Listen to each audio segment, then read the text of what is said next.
Portia, there appears to be a decline in mobile money transactions. Exactly, and some members of parliament have expressed concern the decrease in mobile money transfers as released by the Bank of Ghana is worrying. Some blamed government for rushing through with its implementation without much education.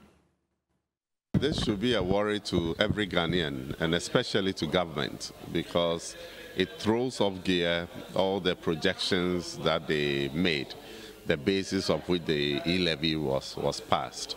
And against all the advice that we gave and all the opposition that we gave, they still went ahead to do it. And honestly, government did not listen to Ghanaians when it came to the passing of the E-Levy. If they did, we wouldn't be where we are today.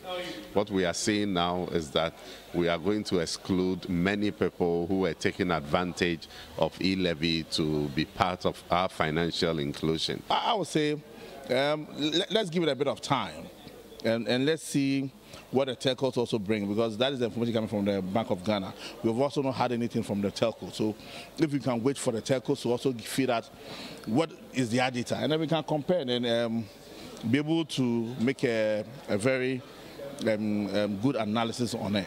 In other countries, it's basically reduced the number of people who use the mobile system to transfer money. So, but I remember somebody telling us that it was only going to be for a short time, even if that happens.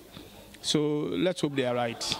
A similar thing happened in Uganda when they introduced the system, but and they had to even change the rates because people were moving away from the system.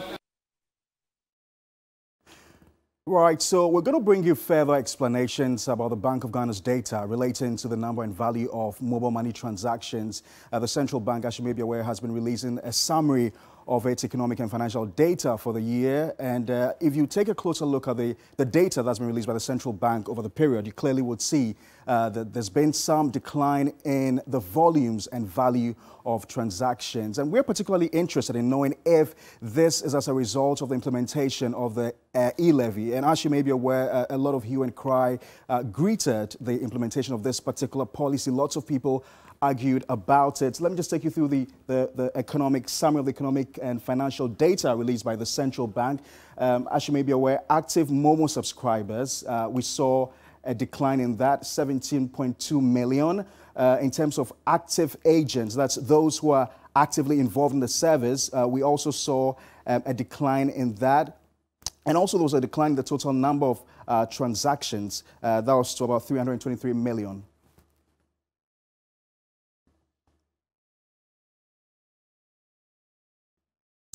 Right. Also, when you look at the MoMo subscribers this is for May 2022, that's this year, we saw a decline in April. That's about 18.9 million in March. That was what happened in March. And then in April, we saw 18.6 million. So that's just about some 3 million decline. Also, in terms of the agents, we talked about some decline. About 4,000 active agents were out of business.